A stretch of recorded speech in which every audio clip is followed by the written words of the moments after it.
مساء الفل والخير والجمال، كل سنة وانتم بخير وصحة. رمضان بيطير هوا هوا هوا، خدوا بالكم منه، استمتعوا بكل دقيقة فيه، لأن رمضان اللي بيفوت ما بيرجعش تاني. أي رمضان بيجي تاني هو رمضان جديد. النهاردة بقى حلقة ممتعة، التفاصيل فيها بسيطة وفي نفس الوقت هنستفيد منها جدا جدا جدا. النهارده هعلمك الديلي روتين، ازاي تتكلم عنها بالانجلش.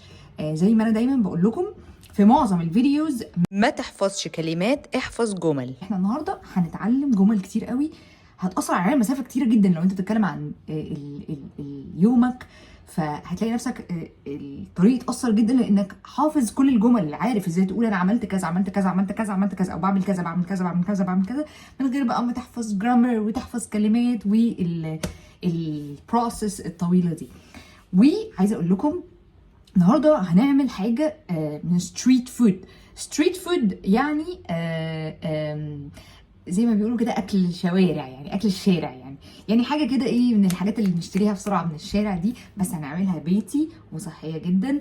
مش صحيه كانها ما بتخنش، لا، هي بتتخن، هي مجرد الفكره بتتخن بس صحيه بقصد بيها ان هي في البيت، فمضمونه جدا، مضمون انت بتعمل ايه.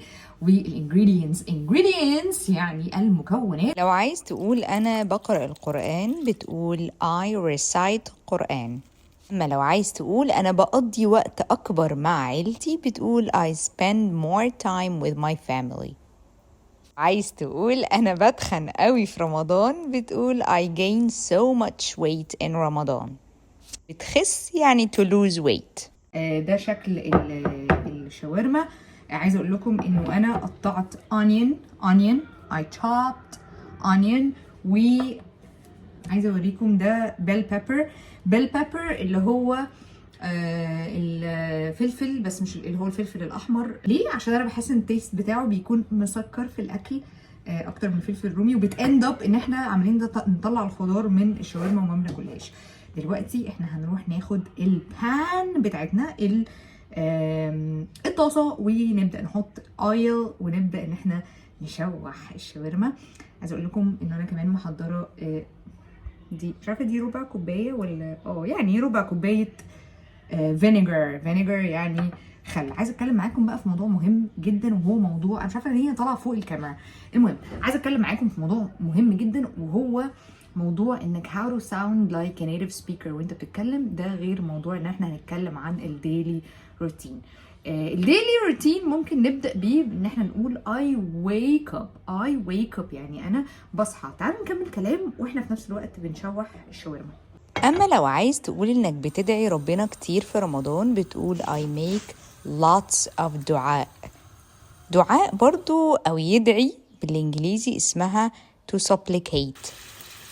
إنك تقول إنك بتساعد الأسر المحتاجة في رمضان فبتقول I help families in need. أما تبرع برضو بالإنجليش اسمها donation. أما الأعمال الخيرية فاسمها charity. وبكده بتكون خلصت حلقتنا النهاردة، وعملنا أحلى شاورمة لحمة، وفي نفس الوقت استمتعنا واستفدنا بالإنجليزي. ما تنساش تحفظ جمل، ما تحفظش كلمات. رمضان كريم.